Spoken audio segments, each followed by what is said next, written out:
Hello and welcome to Reclaim Your Life, where we discuss biblical principles to help you live a more fulfilling life. Today's topic is the message of freedom in the book of Exodus and how it is relevant to our time. Let's dive into the scriptures to understand the importance of freedom. The book of Exodus in the Old Testament tells the story of how God delivered the Israelites from slavery in Egypt. Exodus chapter 6 verses 6 to 7 says, "I am the Lord, and I will bring you out from under the burdens of the Egyptians, and I will deliver you from their bondage. I will also redeem you with an outstretched arm and with great judgments.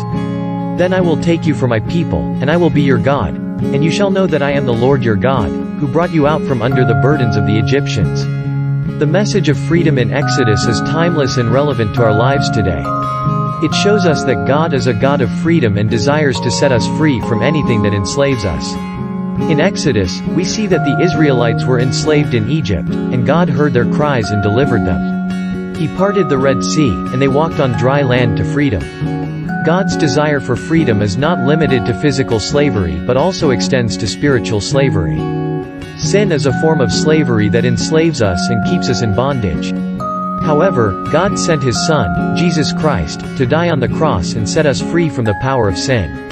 Galatians chapter 5 verse 1 says, "It is for freedom that Christ has set us free.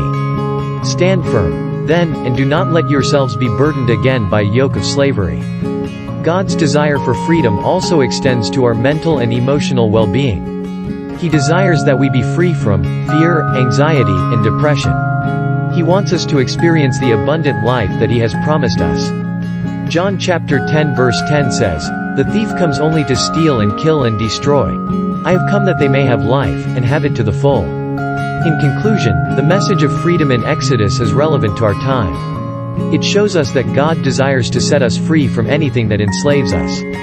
He desires that we be free from physical slavery, spiritual slavery, mental and emotional bondage. Let us trust in Him and allow Him to lead us to freedom. As we celebrate the message of freedom, let us remember that God is still in the business of setting captives free. Thank you for joining us today at Reclaim Your Life, and we hope to see you again soon.